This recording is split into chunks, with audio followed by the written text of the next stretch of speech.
Got it. Okay. All right. Well, thanks everybody. We will start with our land acknowledgement as usual. So we begin by acknowledging with humility that the land where we are today is the territory of the people of the Salish Sea. Their presence is imbued in the waterways, shorelines, valleys, and mountains of the traditional homeland of the Coast Salish people since time immemorial. So today we are going to be talking about how implementation has been going, or what barriers you've run into and challenges to actually implementing one key question. We can kind of talk through it. If we do have a pretty small group today, we might get to get into in depth a bit more, which is nice. Share successes and challenges, and then we're going to talk about some strategies to getting going with implementing one key question into your organization's workflows. So any questions before we jump in? Okay, well, let's start with some quick introductions. We can just real quick, Beverly, do you want to start? Just say where you're from. Yeah, so I am, it says I'm muted. Can you hear me? Yeah. Okay, great. For a second, it said I was muted after I clicked. So I'm Beverly. I work at the ARC of Whatcom County. We work with folks with disabilities of all ages and their families. And I'm a parent of a 28-year-old who is transgender and autistic. And I used to work at Planned Parenthood before I became a parent. So have some experience in reproductive health as well. Awesome. Thanks, Beverly. We may have all met each other before, but just in case. Lorena?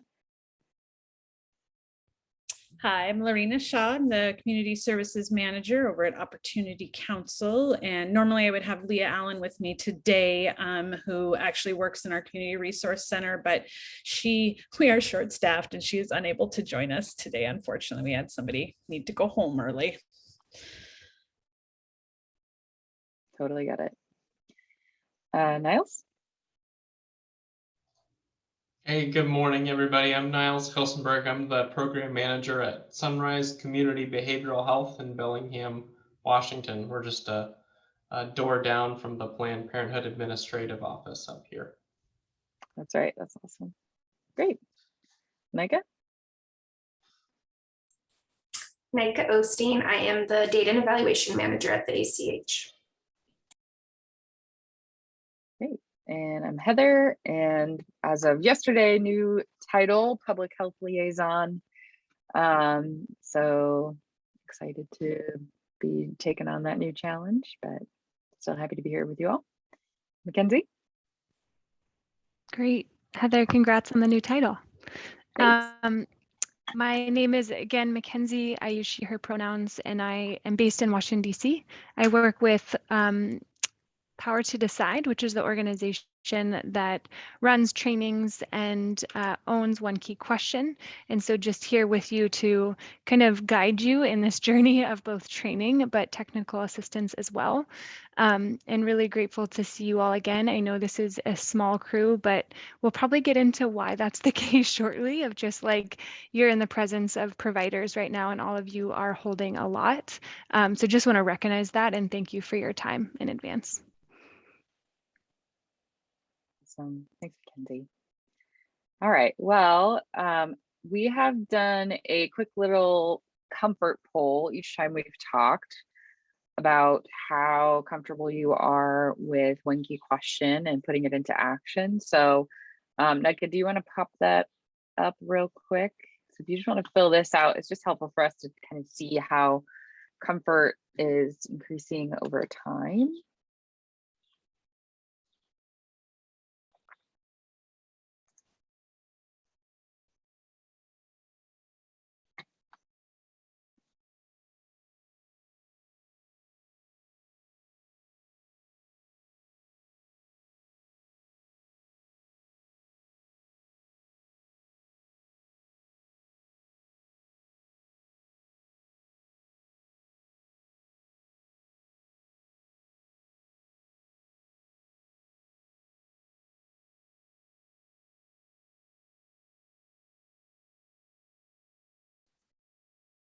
Awesome. Oh, looks like we've got, oh, Beverly's on the phone. Okay, well, we can keep going. That's great. Thanks for doing that. Okay. So let's do, I'm going to pass over to Mackenzie to do some implementation reflection discussion. Yeah. And Heather, Nick, I hope you're comfortable with this shift, but I think we'll keep everyone in the same space, just given the small group. Agreed. So I hope that's okay with folks. We're going to do small groups, but if we get any smaller, you'll be in individual rooms by yourself, which isn't great.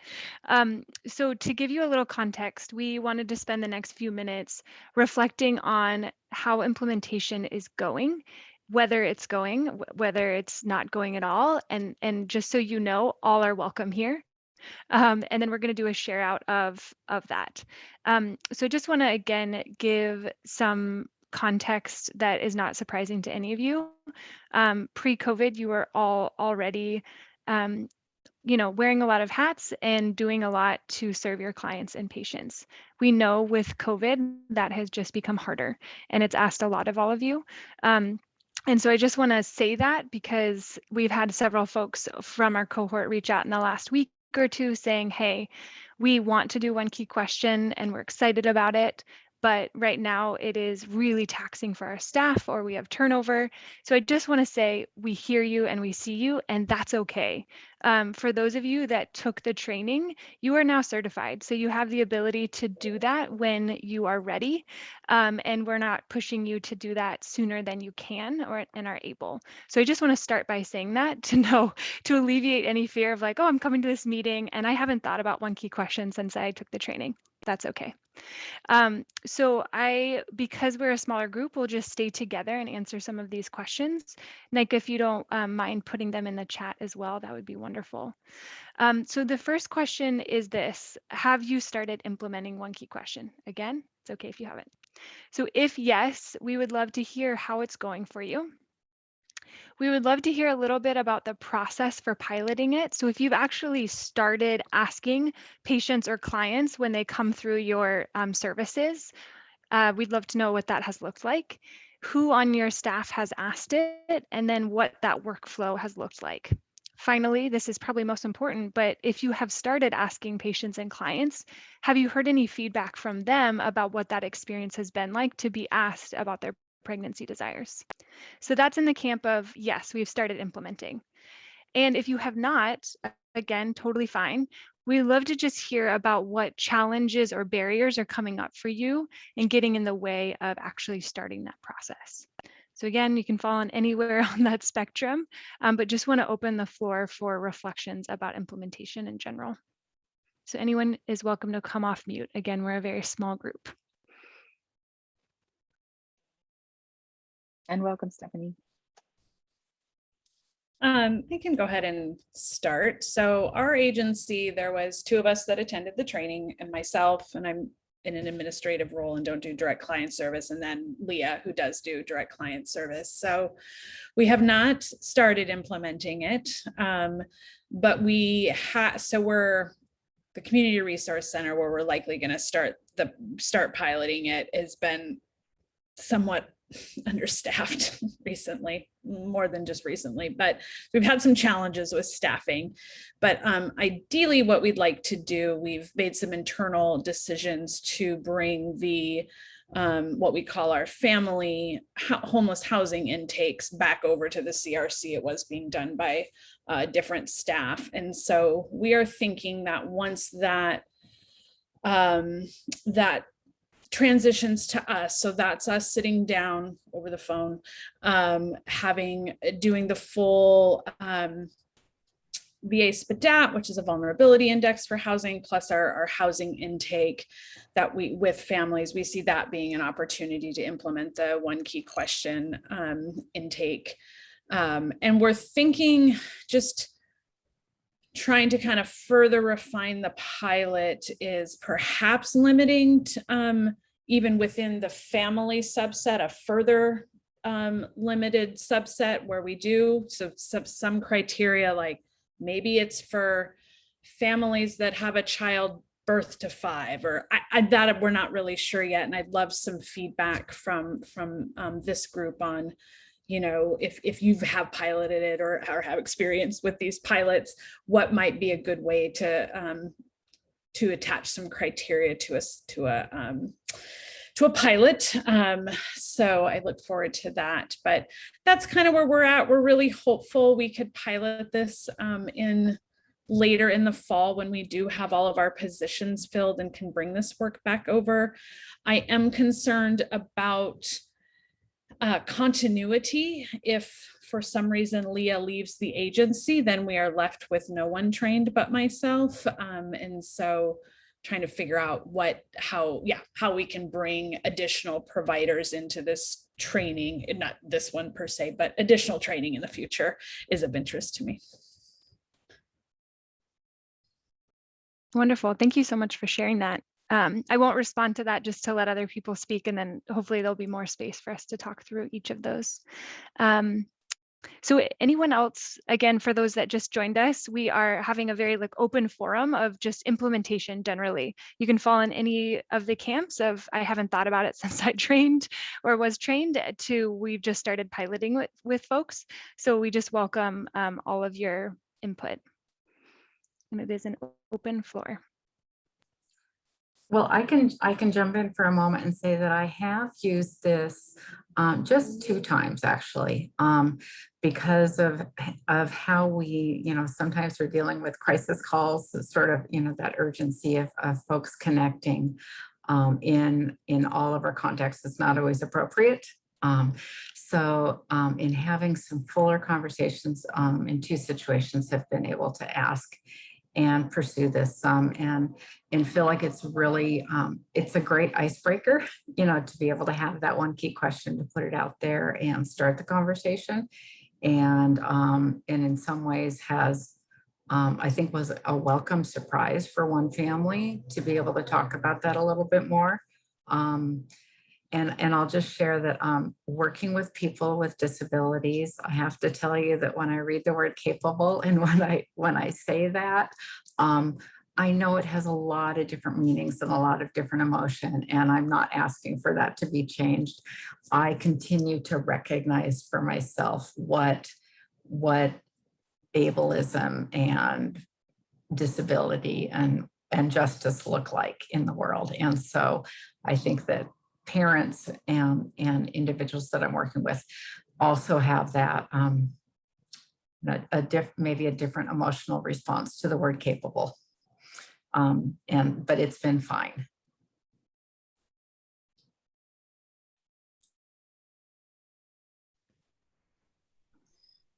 Hello, I jumped in a little bit late when Lorena, you were talking, but I sort of here at the Lopez Resource Center, we're having similar issues with staffing. And so we haven't really had, I would say, we haven't piloted it just yet. Probably be something later in the fall when we have positions filled. But we have had larger conversations with staff. We have a certified peer support person on staff, and that they're really interested in learning more about the One Key. And we have an early learning program, early education leader who's interested. So she is, I don't know, I don't like to call it mom and tots, but it's sort of that kind of design. And so she's really interested in learning more about the program. So we're thinking of like a bigger staff kind of training and then go from there. It has been super fun though, role playing and amongst staff and trying to get comfortable around the language, and it's exciting stuff, really.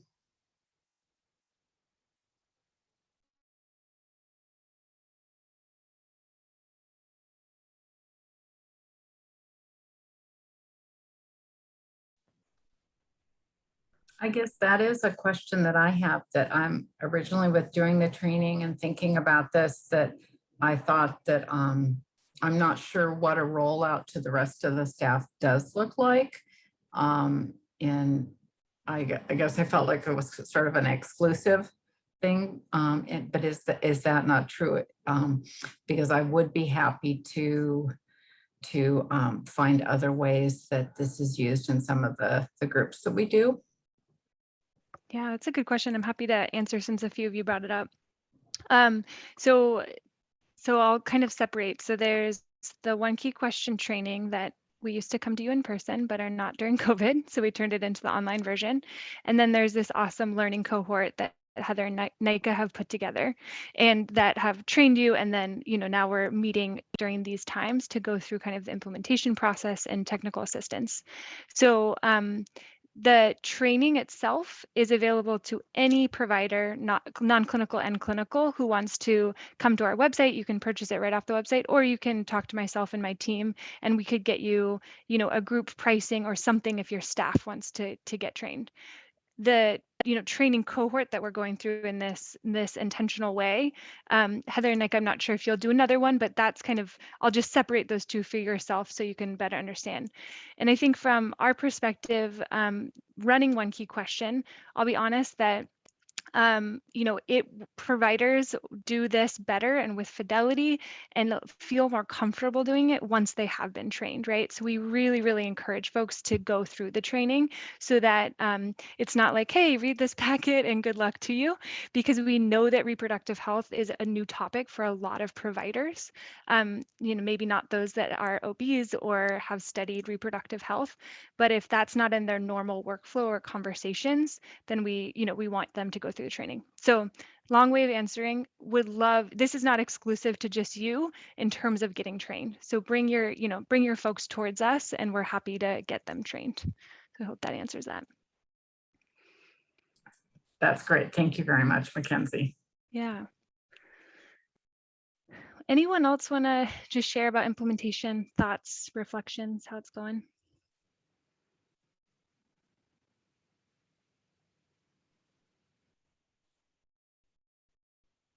Niles, did you get a chance to share? Is that me? Yeah, If you I want. certainly can. Yeah, so we're currently deciding if it's the appropriate inventory for us. So, we definitely want to do some type of family planning inventory, and the first hurdle was figuring out how to do that. And we're kind of thinking non-traditionally about it because at first contact, we're mental health, and most of the people we see are there because of some crisis, right? And very few people seek mental health treatment proactively. It's not very common. So there's something going on, a specific issue they're coming in to address. And just getting through the assessment where we have, kind of all this stuff that we have to collect for the state, national, and on a local level, all these demographics, even screening for substance use sometimes really puts people on edge. And that's, pretty darn directly related to the work that we do. So I think we're making a space for something right now at our 6-month check-in. So like every 6 months we reevaluate the case, which I actually thought was kind of a cool, elegant solution to the issue. Then we have 6 months to basically build rapport with the client. So it's not just some stranger asking you about your reproductive health, And then the other, part of that is that we did, we kind of been running it by staff, and there is a little bit of hesitation about, essentially bringing up reproductive health in this space. There's mixed feelings about it because of, historical issues. Do we want to be another institutionalized provider telling someone what to do, with their bodies? Of course, that's not what's happening, but, we don't want it to appear that way. We want to be mindful of kind of the historical factors that come into play, and, respecting client privacy and client choice. So there's a little bit of discussion between our staff around, how we're going to go about, broaching that conversation and developing kind of a comfort level, the clinicians to do it. So we're doing something. We're not sure that it's one key question yet, but we have carved out space for it at the 6-month review. And then the cool thing is that it's reevaluated every 6 months after that, so that we can check in every 6 months and see how they're doing. And that's where we're at to date. So I'm here to be a fly on the wall, and it's honestly helpful just to listen to the questions that other people have, and how other people's problems with implementation or questions they might have, barriers they might face. It's just good information to have. Thank you so much for sharing that, Niles. And I'll just kind of speak to your experience a little bit, if that's okay, just to affirm that I think y'all are thinking about it in a really considerate, intentional way. We've worked with substance use spaces before that want to implement, and I will say I've never seen pushback like that of like, wait, this is not our corner, and this is not what we should be talking about when you have all of these other priorities, you know, doing an assessment of the substance use they have right now and how they're going to, you know, set goals for the future. So I think once you've built rapport, that's an incredible part of that. And thinking about it at that 6-month mark, I think is wonderful. One idea I'd love to just offer you that we've seen happen before is that sites like yourself hire or work with like local sex educators or health educators coming from another space, and they'll host, you know, at that 6-month mark or even once a month sessions for clients about contraceptives or preconception. And so they're getting that information to them, but in a group setting. So if that's an option for you to bring in some sort of health counselor, health educator that can do that, and then meet with them individually based on maybe their answers to one key question, that's another way to work around that. Yeah, thank you. That's helpful. Yeah.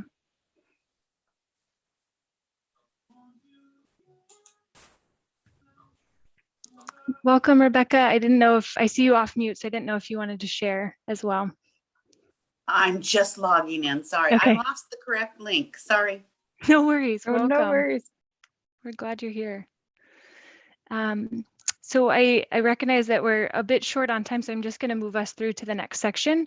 But do keep the questions that are top of mind for you here, and we're going to continue to kind of work through implementation strategies, as well as we'll go through challenges and solutions here shortly.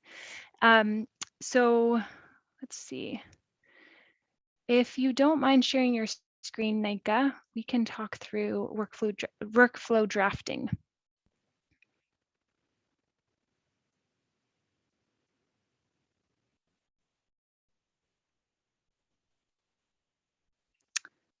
All right. So we wanted to present to you just a few minutes of thinking through workflow and recognizing that when you implement or bring in a tool of any size, whether it is a single question or whether it is an entire assessment, changing up workflow we know can bring some anxiety to staff and just having to kind of move around pieces so that it fits. So I want to share with you a very quick example of a non-clinical workflow that we've seen work well, recognizing this is not for every setting. And then we're going to do a quick activity of mapping out your current workflow and then thinking about if you were to add one key question into your workflow, what might change, if anything. So I'll start by just sharing with you this example. So a client is stepping into a site. The client is asked to fill out a paper form with screening questions on it. And included in those screening questions, the site has added one key question. So the client is given, in addition to filling that out, is given the one key question brochure while waiting. So quick caveat, you can print out that one key question brochure if you want. It is in your resource folder on the online platform.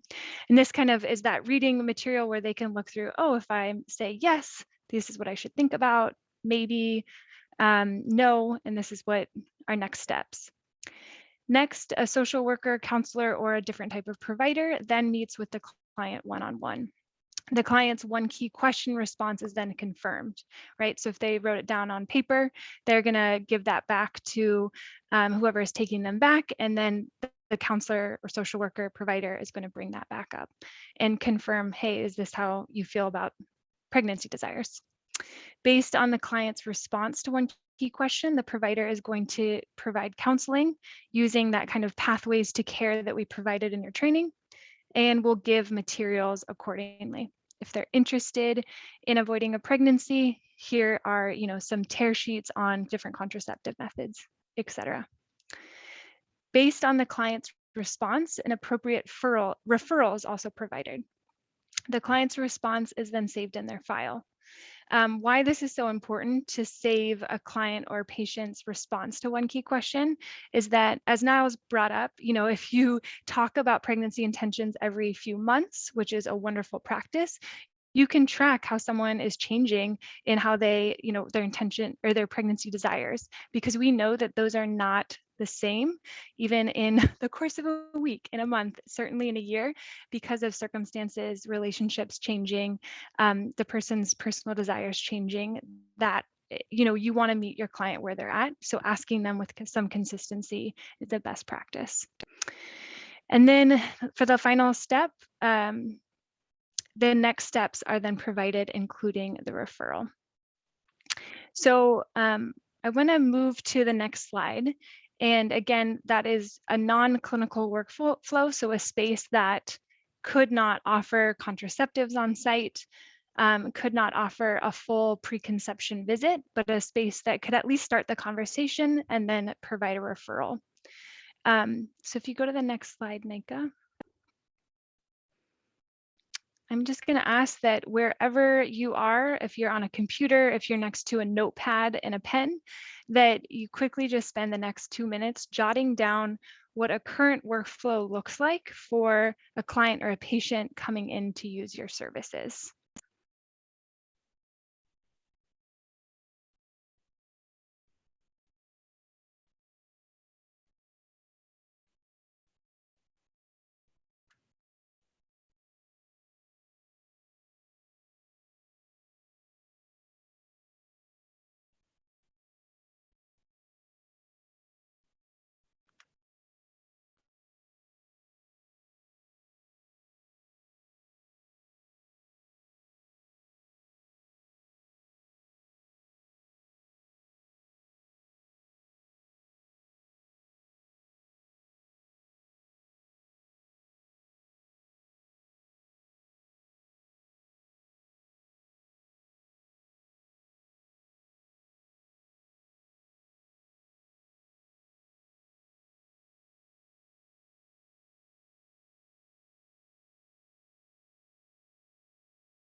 Okay, I know some of you are still working through that. On this next slide, it's identical, but if you can now think about your workflow with the inclusion of one key question, and I want you to map out if your workflow is going to change at all, or is there a quick entry point for one key question to be included that is already fits into the flow that you have?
All right. That was a very, very quick exercise. I hope each of you have some sort of draft in front of you, again, whether a computer or on a notebook, and you can come back to this and continue to revise. But I'm curious if anyone would be willing to read out what your potential workflow with one key question would look like, whether you've tested it or not.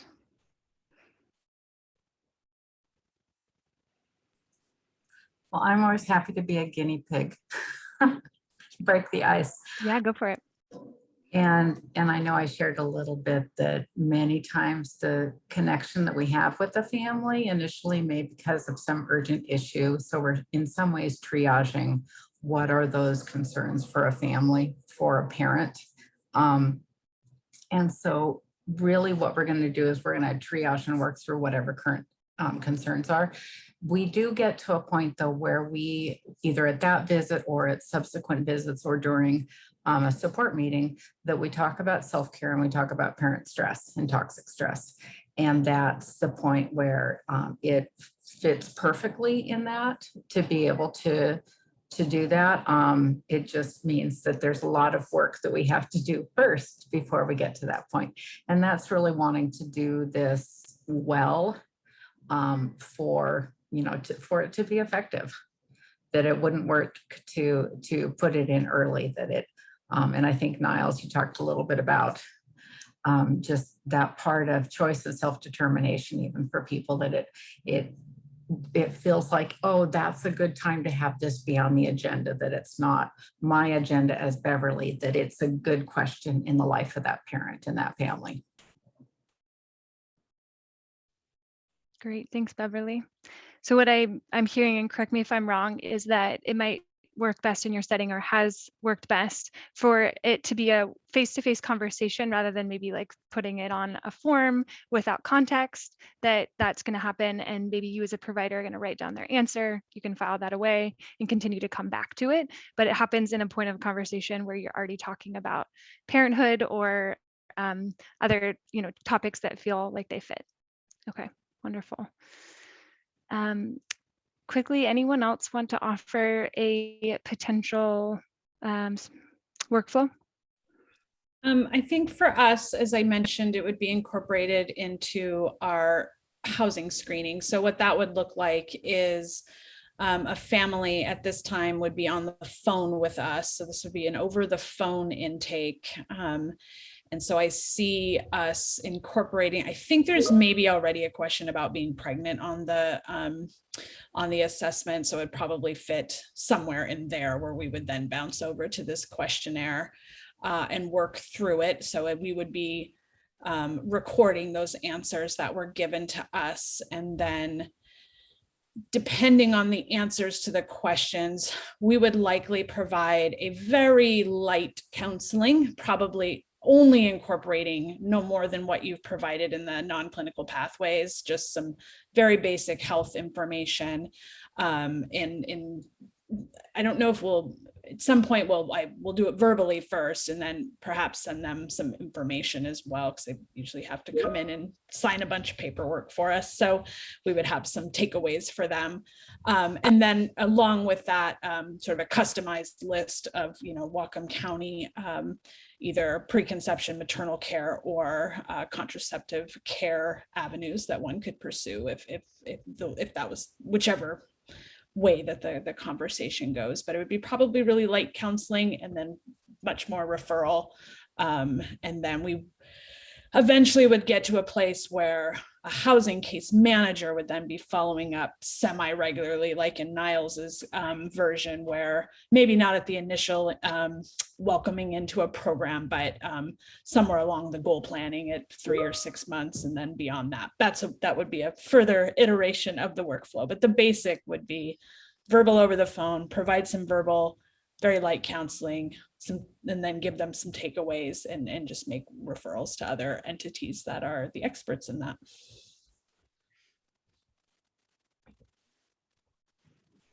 Wonderful. Thank you for sharing that. That's really helpful to hear, just that tactic of, you know, we're already doing an assessment, we're already asking about pregnancy, and then here's some questions that can add to it.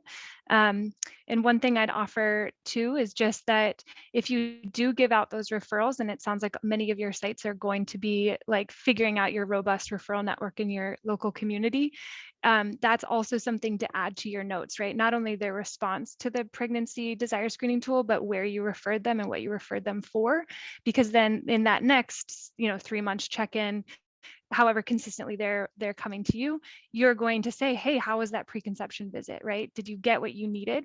So that we're kind of continuing to follow that cycle of care and making sure if we've kind of passed the baton on to another provider, another entity, that, you know, that they've followed through with their care. And then you can start the process all over again, because again, pregnancy desires change. So thank you for that. Thanks for this group and being able to like share with each other very openly and quickly. We are going to do an activity that I've done with all of the groups that we've trained called a Challenges and Solutions Carousel. And Nika and Heather, again, I hope asking for your permission to kind of everyone be individuals in this. And what I'm going to offer you is that we usually do this in person with a bunch of poster boards around the room.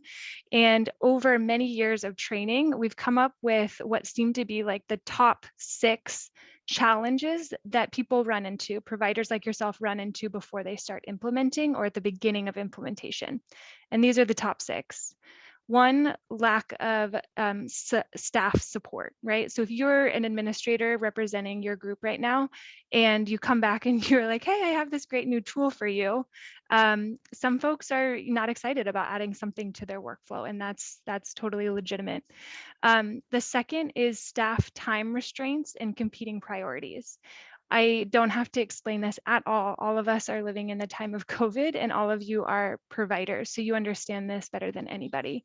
And I would just add to that second one, like a lot of you have named, your staff are leaving, right? So staff turnover is a part of that as well. The third is quality improvement or monitoring and evaluation concerns. So groups before they start implementing, they want to know, how am I going to track this over time? And what would it look like for this to actually, us to track whether this is something that clients want and what are the health outcomes from this?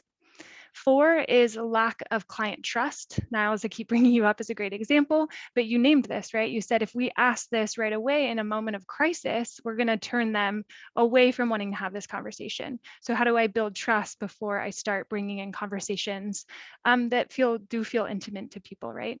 And require kind of next steps. 5 is follow-up and referral concerns. So some folks, depending on your geography, you may not know what your referral network looks like. You may have never thought, oh, what would be a clinic close by where someone could go maybe without insurance or to different types of insurance and get contraceptives, et cetera. And then 6 would be how to standardize their documentation. Some folks need to really think about, like, how does my intake form look before I actually put this into use? So again, those are the top 6 things we hear from providers as challenges. So we are going to present all of you with these 6 challenges using something called a Jamboard. And maybe you've used this before, maybe not, but this is a way to do virtual sticky notes in real life. We would do them in person.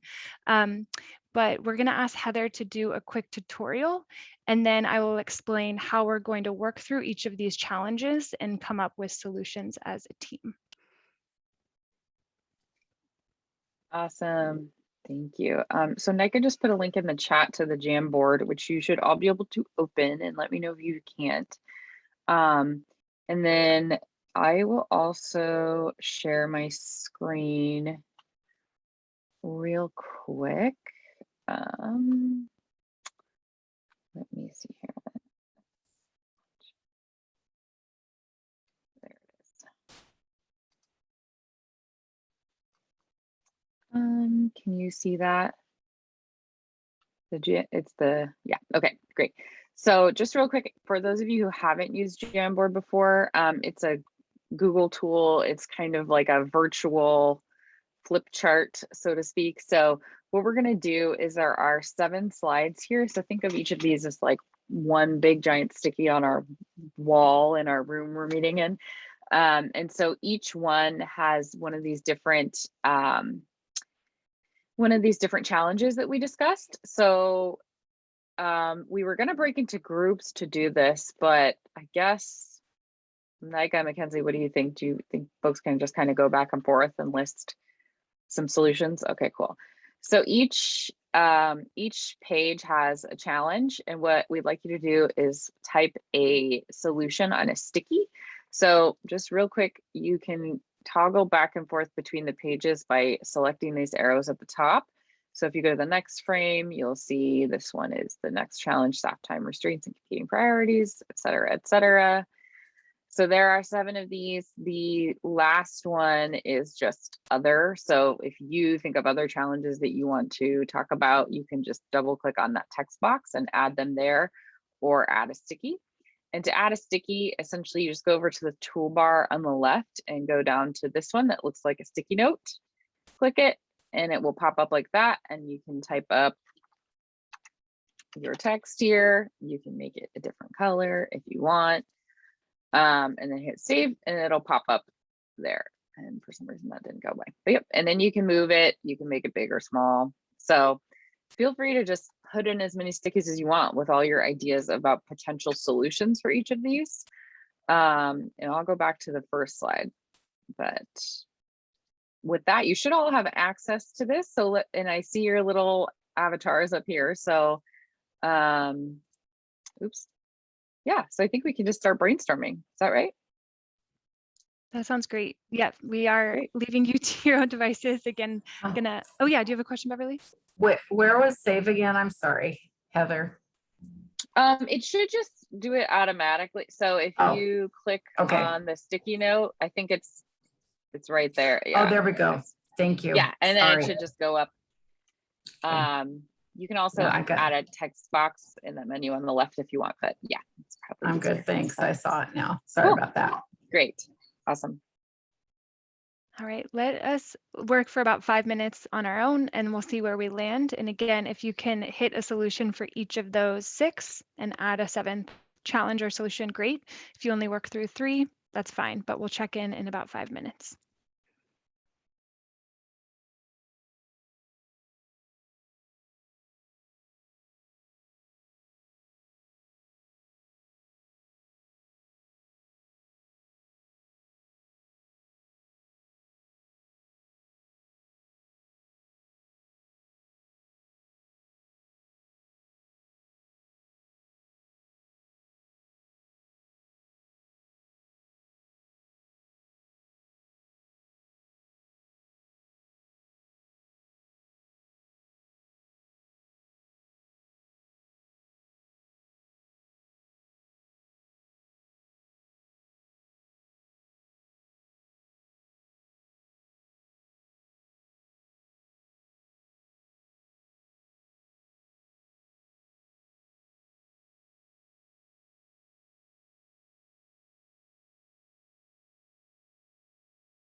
All right, I'm just going to do a quick time and process check. It seems like folks are making their way to probably the 6th challenge, and I see some really incredible ideas that are coming out of this.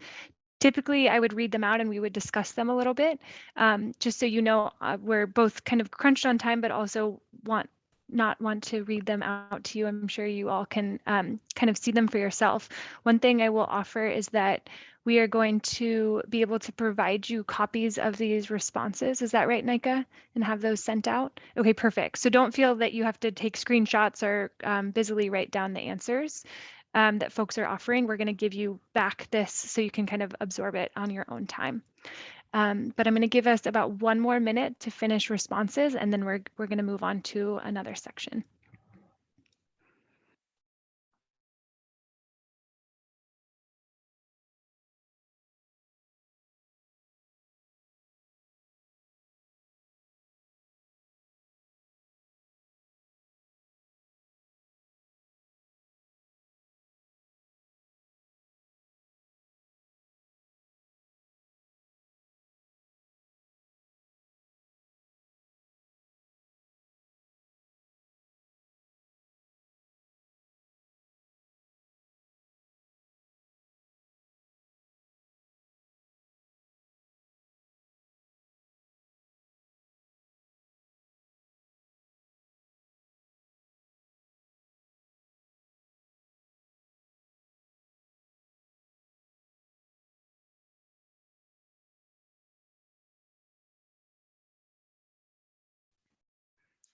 All right, so I'm going to pull us to a close.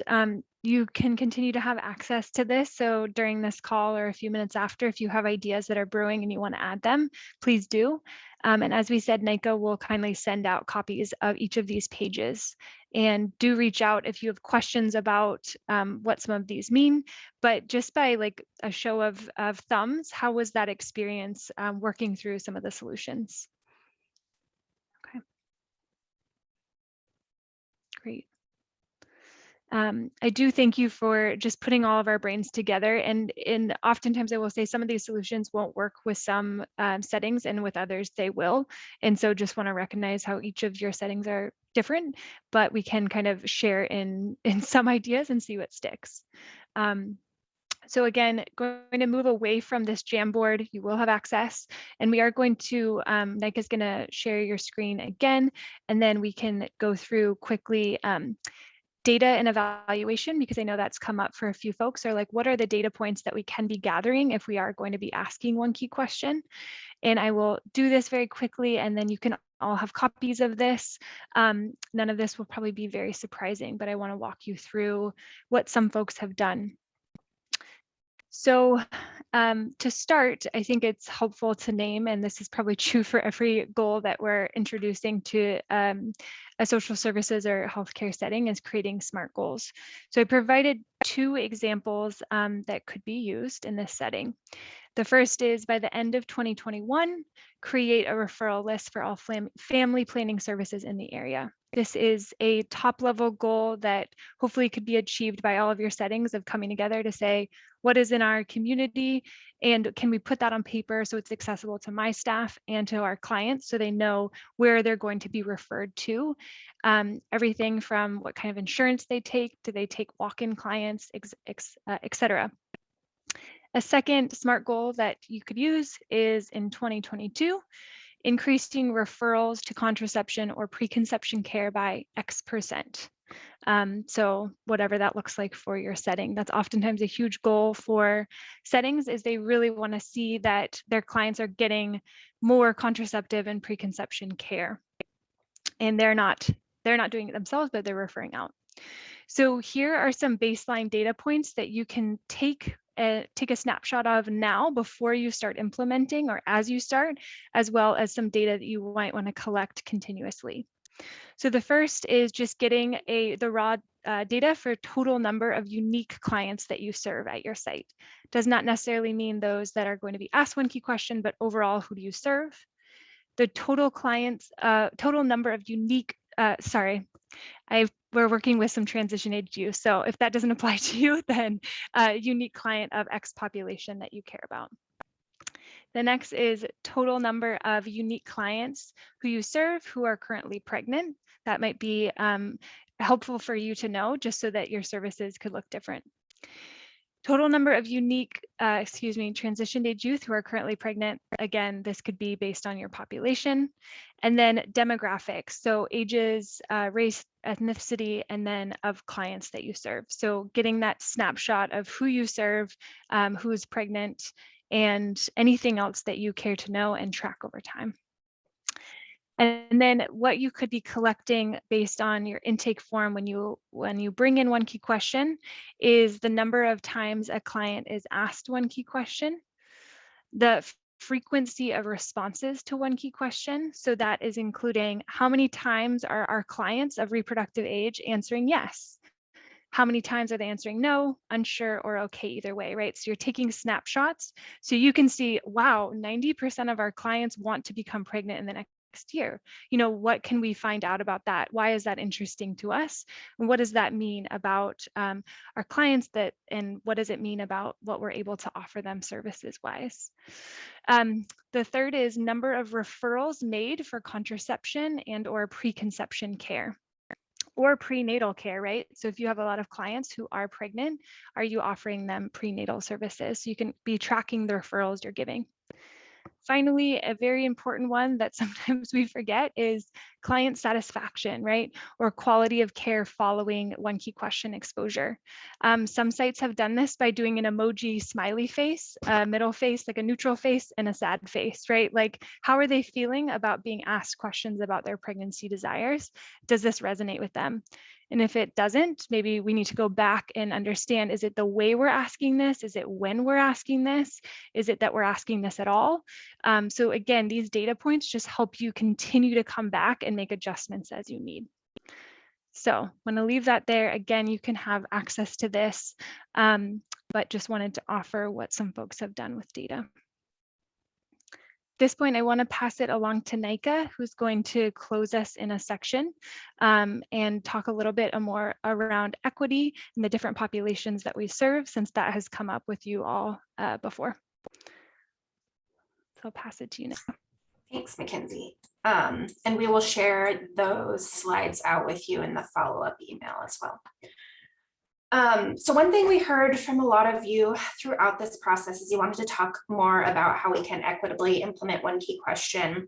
And so today we wanted to spend some time thinking about our own identities or the identities of our clients or patients and how that may impact our ability to provide equitable care when discussing pregnancy intention.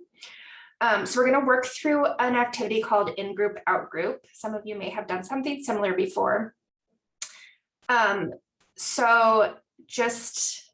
This can be very personal. So I want you to engage in a level that feels safe for you. We're going to spend some time doing some self-reflection and then we'll do some peer sharing. So please feel free to share at whatever level you feel comfortable with. We want to make sure everybody feels comfortable. So I'm going to start with an explanation of activity and then I'll use some of my own personal identities as examples. And then we'll spend some time doing that personal reflection. So we all have personal identities that are either part of the dominant culture in our society or outside of that dominant culture. So for example, as a white presenting person, I am a white presenting person, I am in the dominant culture in the United States. So that would be considered the in-group for that identity. However, I'm a queer person and that is outside of the dominant culture in the United States, which is heterosexual. So people who are outside of that dominant culture may experience discrimination or prejudice, especially in medical settings, and that may impact their experiences seeking out and receiving care.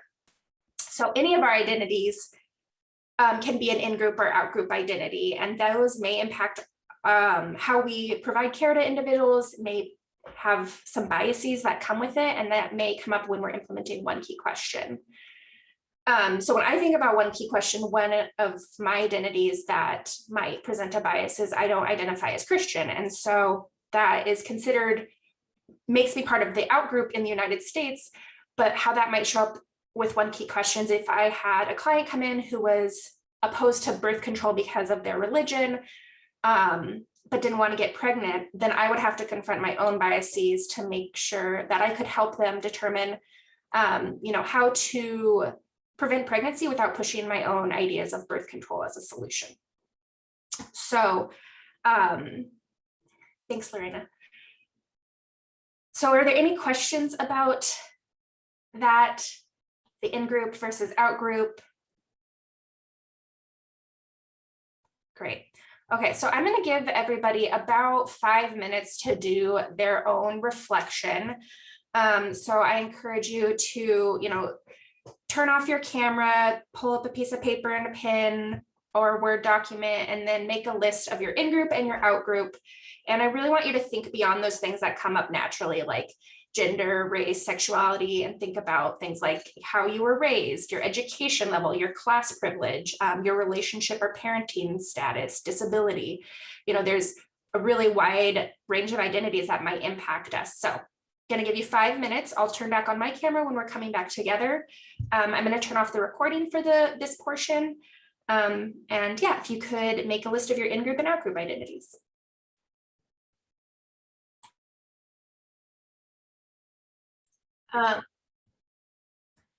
So I think everybody but Niles came in after we took the poll. So I want to do it really quick for those of you who didn't. Oh, well, Niles, if you could do it again, that'd be great because it just deleted your responses. But if you could take this poll real quick again for us, that would be helpful. And then this is our last session with Mackenzie. So we want to thank her for all of her help and just being so wonderful. I'm sure Heather and I will be consulting with her before our last session in October, on Thursday, October 14th. But I think this, unless there's other opportunities to reach out, this will be all of your last session with Mackenzie. She will be resending out the intake forms and the frequently asked question document that went out last time. So if you need those will go out again. And then Heather and I will follow up with those Jamboard responses, as well as some more information before the slides and before we head into our last session. And then the last thing that I wanted to share out is just the quick post-call survey. Again, very, very quick. It'll take you a minute or two. But we really appreciate everybody being here and engaging. We know you're all super swamped with everything that is happening right now. So I appreciate you taking the time to come and share. And I really appreciated hearing from you and seeing all of your faces. Yeah, I'd love to just jump in and say it was wonderful to meet you all. Thank you for being here. I know that you have a lot going on, and just know that I'm available via email if you have questions about implementation or anything comes up. So I'll add that to the chat, and great to meet you all. And I'm encouraged by everything that you do and all the work that you do to lift up the clients that you serve. Thank you, Mackenzie, and thanks everybody. Thank you. Thanks. Have a good long weekend and we will talk soon. Thanks, everybody. Bye.